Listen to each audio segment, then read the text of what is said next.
जी तो दोस्तों, आज हमने बात करनी है सर्वो मोटर्स के ऊपर। सर्वो मोटर्स का क्या रोल होता है एक CNC fibre laser cutting machine में या किसी भी सीएनसी मशीन में, और ये किस तरह से काम करती है, कौन कौन सी इसकी टाइप्स होती हैं, इसी को हमने आज के वीडियो में आप लोगों को एक्सप्लेन करना है।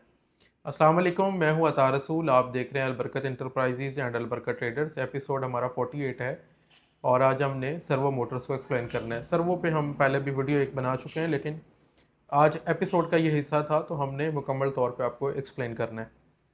मेरे पास ये दो तरह की सर्वो पड़ी हुई हैं। तो ये वाली जो सर्वो है ये 1.5 किलोवाट है। ये वाली जो है ये उसकी ड्राइव है। सर्वो मोटर्स दो पोर्शंस में आती है, अगर कैमरा मैंने आपको दिखाए तो। एक उसकी ड्राइव होती है, दूसरी उसकी मोटर होती है। ठीक है, ये छोटी मोटर है 750 वाट की, ये उसकी इनोवेंस की ड्राइव है। अच्छा, सर्वो मोटर्स के काम करने का तरीकाकार ये होता है कि ये एसी मोटर होती है। ये स्टेपर या क्लोज लूप मोटर की तरह चार तारों पे नहीं चलती, बल्कि ये एसी मोटर होती है। और एसी मोटर इसमें सिर्फ यूवीडब्ल्यू की 3 तारें पावर के लिए इसको लगती हैं। बैक साइड जो इसका ये पोर्शन होता है बैक वाला, अगर आपको दिखाएं तो ये इसका इनकोडर होता है। इसमें पिनें ज़्यादा भी होती हैं और कम भी होती हैं। जैसे ये वाला इनकोडर है, ये कम पिनों वाला है। ठीक है, तो मोस्टली केसेस में जो एडवांस सर्वो मोटर्स हैं उनमें इनकोडर की जो तारें होती हैं वो 6 होती हैं। उनमें से 2 पावर की तारें होती हैं, 2 बैटरी की होती हैं और 2 कम्युनिकेशन की होती हैं, जो यहाँ पे आके ड्राइव के साथ कनेक्ट हो जाती हैं, या इस ड्राइव में भी इस जगह पे आके कनेक्ट हो जाती हैं। कुछ केसेस में जैसे ये वाली मोटर है, इसमें इनकोडर की 15 तारें भी लगती हैं, लेकिन ये मोटरें बड़ी कम होती हैं। और सीएनसी के ऊपर जो लगने वाली, ख़ासकर जो लेज़र पे लगने वाली मोटरें हैं, उनमें मोस्टली केसेस में 4 तारें ही लगती हैं। इनकोडर भी दो तरह के होते हैं, इनके अंदर इंक्रीमेंटल होते हैं, एब्सोल्यूट होते हैं, 17 बिट होते हैं, 23 बिट होते हैं। अच्छा, बहरहाल बहुत ज़्यादा डीपली इस पर हमने डिस्कशन नहीं करनी, मैंने आपको ओवरव्यू देना होता है असल में हर चीज़ का। तो ये मोटरें जो होती हैं ये दो तरह से काम करती हैं हमारे कंट्रोलर्स के साथ। जो साइप कट ई सॉफ्टवेयर यूज़ करते हैं लोग, या एफ एस कट 2000 ई, वो ईथर कैट बेस मोटरें इस्तेमाल करते हैं। और ईथर कैट बेस में जो XC3000S कंट्रोलर है रे टूल्स का, उसमें भी ईथर कैट बेस पे काम होता है। तो उसमें कम्युनिकेशन हो रही होती है इन दो तारों से, जैसे इन दोनों में देखें आप।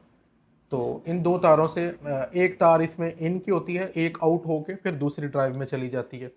कम्युनिकेशन इन दो तारों से होती है। और जो पुराने कंट्रोलर हैं या जो बहुत सारे लोग कंट्रोलर कनेक्ट कर रहे हैं, उसमें कम्युनिकेशन इस CN1 के थ्रू होती है। इसमें पल्स डायरेक्शन की तारें लगती हैं।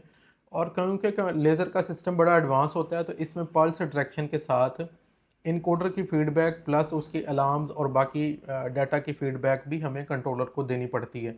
तो फिर ये तकरीबन एक कंट्रोलर के अंदर एफ एस का 2000 हो, रे टूल हो या बोशू, दोनों कंट्रोलर्स के अंदर तकरीबन उस कनेक्टर पे 16 तारें जो है ना वो कनेक्ट होती हैं।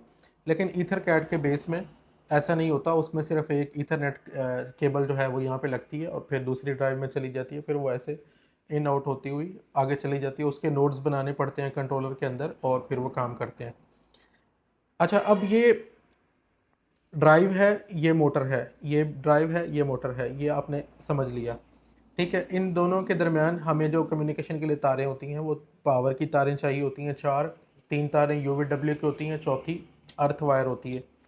इसमें हमने बता दिया आपको कि 4 तारें लगती हैं, और पांचवा इसमें जो शील्ड होती है, शील्ड वाली वायर यूज़ होती है, वो ग्राउंड होती है।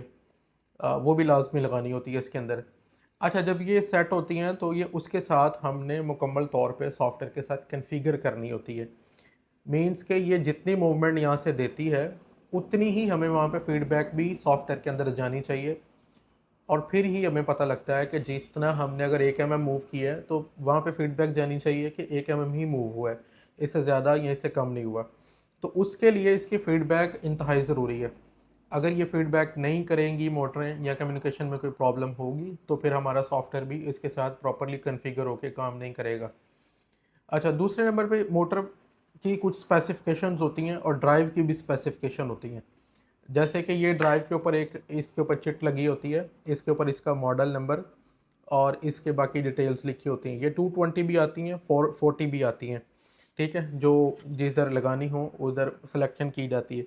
मोटर के ऊपर इस तरह से करके नेम प्लेट आती है, इसके ऊपर इसके आरपीएम, टॉर्क, इसका मॉडल, ठीक है, और इसमें करंट कितना लेना है, इस तरह की डिटेल जो होती है वो मेंशन होती है। जो हमें मोटरें चाहिए होती हैं लेज़र के ऊपर, तो हमें हाई टॉर्क वाली मोटरें मोस्टली ज़्यादा सूटेबल होती हैं, ताकि वो ज़्यादा बेहतर तरीके से परफॉर्म कर सकें लेज़र के ऊपर। इनकी फिर पल्सेस होती हैं, सॉफ्टवेयर के अंदर हम इनकी पल्सेस सेट करते हैं ड्राइव की, और उन पल्सेस की बेसिस पे बेसिकली ये ड्राइव डिसाइड करती है कि मोटर को कितना मूव करना है और कितना नहीं मूव करना है। जैसे मैं सॉफ्टवेयर में अगर आपको दिखाऊं, तो ये अगर हम एक्स वाई पे जाएं, तो ये देखें यहाँ पे लिखा हुआ है 1 टर्न पल्स नंबर, 10,000 पल्सेस हैं। ये पिच है, पिच मीन्स के एक टर्न में मूव कितना होती है मशीन। तो ये जो पल्सेस होती हैं बेसिकली इन्हीं के बिहाफ पे हम अपनी मोटर की मूवमेंट को कंट्रोल कर रहे होते हैं ड्राइव के थ्रू। अच्छा, और जो पिच होती है वो कितना डिस्टेंस वहाँ से मैयर मूवमेंट हो रही है। पिच डिपेंड्स ऑन कि हमने कितनी रेशो का गियर लगाया है और कितना उसके ऊपर हमारा ओपिनियन लगा हुआ है, मूवमेंट कितनी होती है उसके ऊपर, ठीक है। उसके बाद ये इनकोडर की डायरेक्शन भी हम यहाँ से रिवर्स कर सकते हैं, कि मीन्स के अगर हमारा इनकोडर रिवर्स का है तो, और मोटर की डायरेक्शन भी यहाँ से सेट की जा सकती है। बहरहाल ये सॉफ्टवेयर की कॉन्फ़िगरेशन है, ये एक अलग चैप्टर है। हमने क्योंकि मोटर और ड्राइव की बात करने, तो हम इसी पर रहेंगे। अच्छा, अगर हम हाई पल्सेस पे चलाते हैं किसी भी मोटर को, तो हमें ज़्यादा एक्यूरेटी रेसी मिलती है, और अगर हम लो पल्सेस पे उसको चलाते हैं, तो लो पल्सेस के ऊपर हमें उतनी बेहतर तरीके से एक्यूरेसी नहीं मिल पाती। तो जो एडवांस मशीनें हैं, जो एडवांस चीज़ों पे काम हो रहा है, वो ईथरकैट बेस्ड टेक्नोलॉजी पे काम हो रहा है, क्योंकि ये ज़्यादा फास्ट समझी जाती है और ज़्यादा एक्यूरेट काम होता है। जो पल्सेस वाला है, ये भी तरीक़ाकार बहुत अच्छा है, और इसमें भी बहुत सारी मशीनों में यही तरीक़ाकार पहले इस्तेमाल होता आया है और हो रहा है, और अभी भी लोग इसको लगा रहे हैं। वो भी तरीक़ाकार ठीक है, लेकिन उसमें थोड़ी सी वायरिंग जो है वो लेंथी हो जाती है।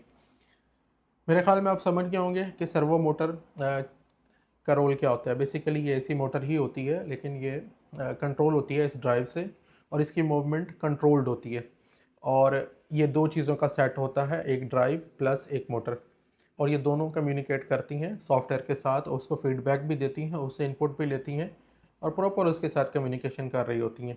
इसके आगे फिर गेयर रिड्यूसर होता है, और फिर हमारा ओपिनियन होता है। तो ये था रोल किसी भी CNC fibre laser cutting machine में सर्वो मोटर्स का, जो उसकी मैन्यूवर होती है मुकम्मल तौर पे मूवमेंट, आगे पीछे, ऊपर नीचे और साइड बाय साइड, ये सारी की सारी सर्वो मोटर से ही कंट्रोल होती है। बहुत शुक्रिया।